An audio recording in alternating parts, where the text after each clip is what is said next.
Hello everyone, myself Dr. Srinivas Nallagonda, Professor, EC Department, Reddy Institute of Technology and Management. Today I am here to discuss modulation. So in the last class we have discussed what is the significance of modulation. That is nothing but what is the need for modulation that we have discussed. And today we discuss what is the modulation part in communication system. So what are the types of modulation techniques are there? So here in our course, analog and digital communications course, so we have analog communication related modulation schemes as well as digital communication system modulation schemes. So as a part of this course, we are discussing now. So what are the analog communication system related courses? I mean, the modulation techniques that we are discussing now.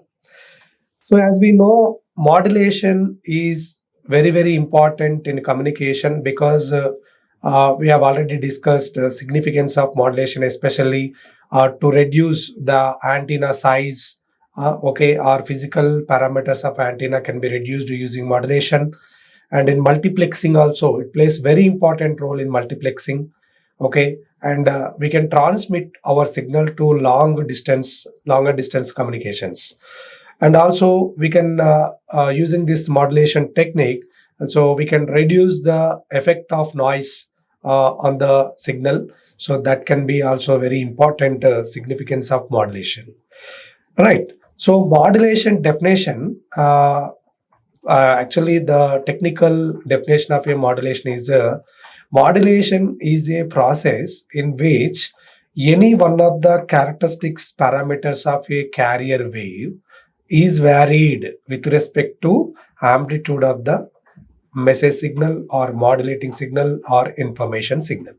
Okay, so here what is happening? Modulation technique, generally we are converting low frequency to high frequency, right? So we know already, we have studied review of Fourier transforms, especially frequency shifting property of Fourier transform that we have discussed in the last class.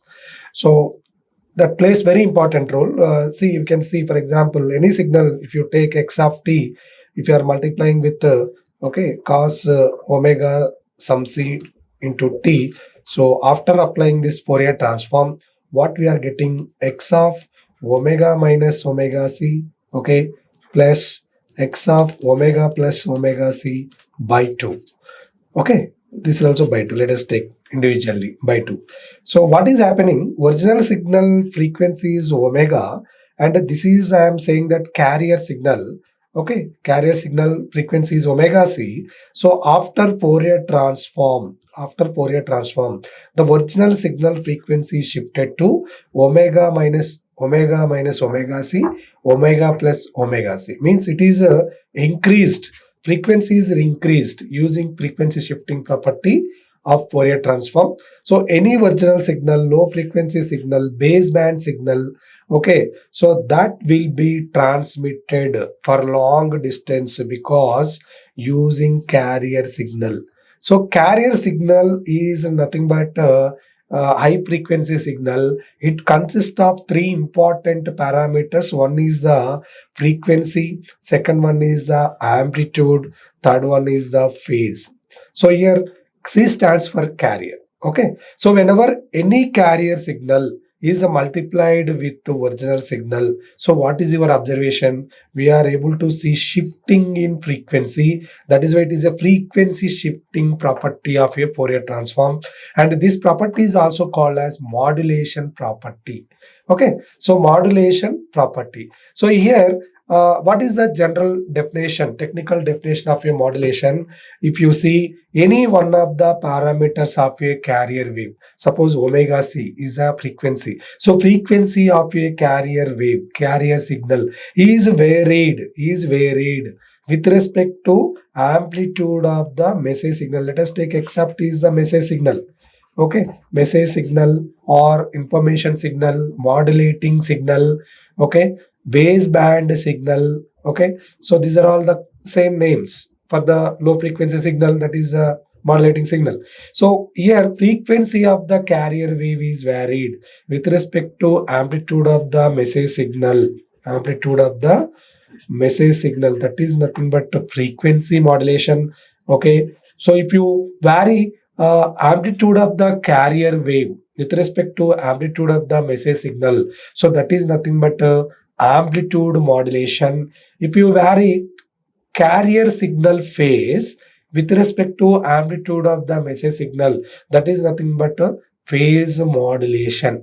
So these are the three important modulation techniques available in analog and communication system.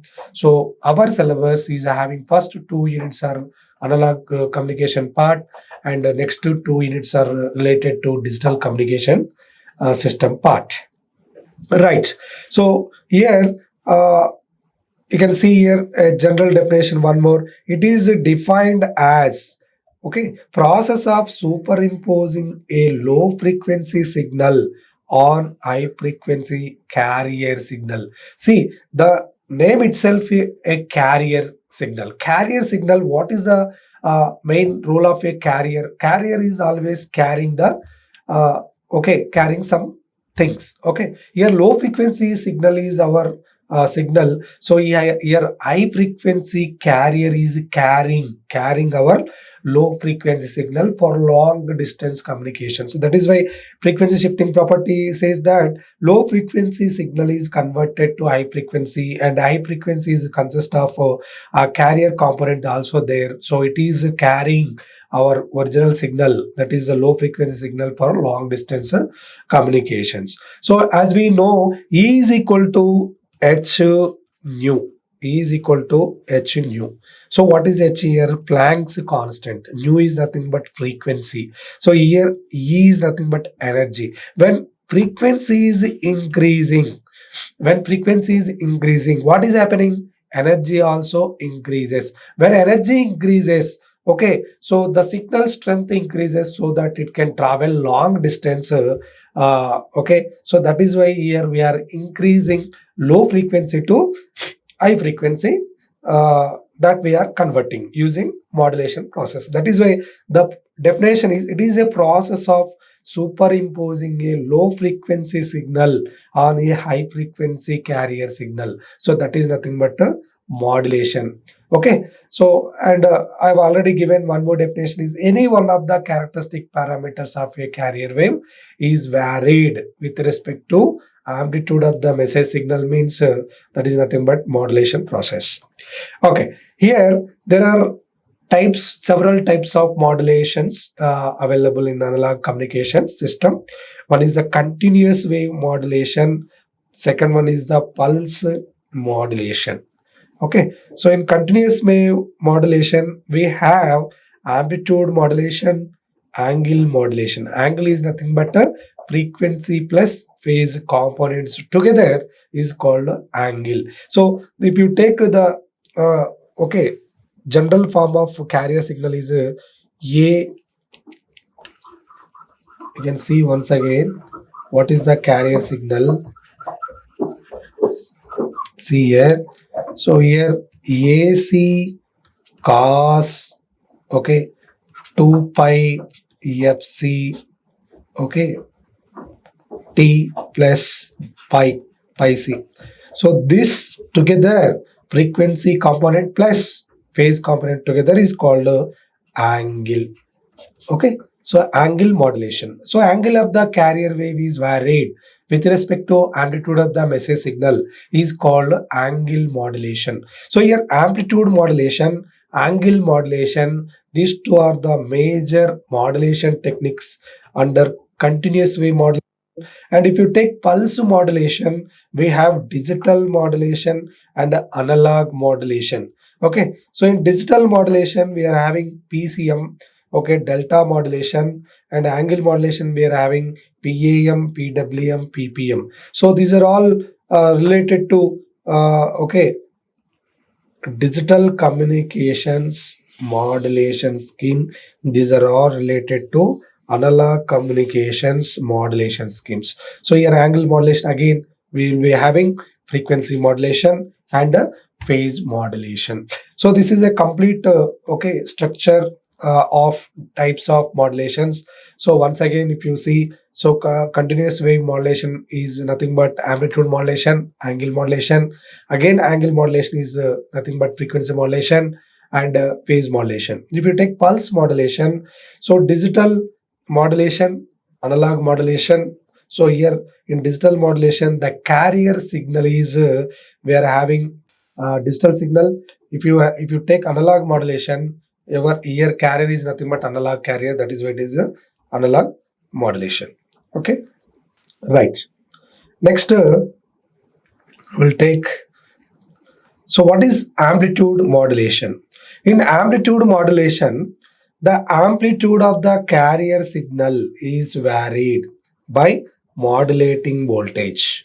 Okay, so amplitude of the carrier signal means that is AC is varied by modulating voltage is nothing but AM. So here AC is varying with respect to AM. So that is nothing but a amplitude modulation. So you can see here in the signal, this is modulating signal, sinusoidal signal. Okay, and this is high frequency carrier. Why it is high frequency carrier? Why it is low frequency carrier?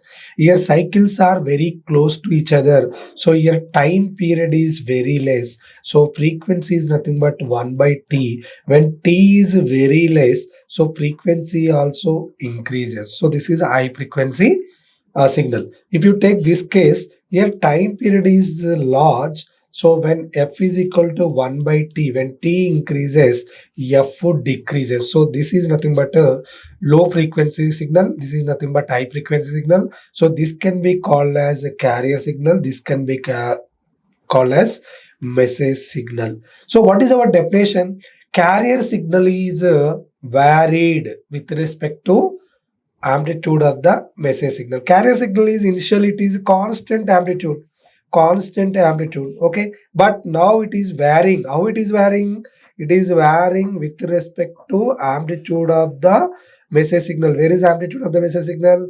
This is the amplitude of the message signal. This is the amplitude of the message signal. Now we can superimpose this signal on this carrier. So what is happening? You will get like this. So this is a superimposition of low frequency signal on high frequency signal. So this is nothing but amplitude modulation. Okay, so amplitude of the carrier is varying with respect to amplitude of the message signal is nothing but amplitude modulation. So thank you. So we have completed this modulation definition and the diagram. What is the AM signal that we have seen. In the next class, we will discuss what is the mathematical expression in time domain and frequency domain for this AM signal. Thank you once again.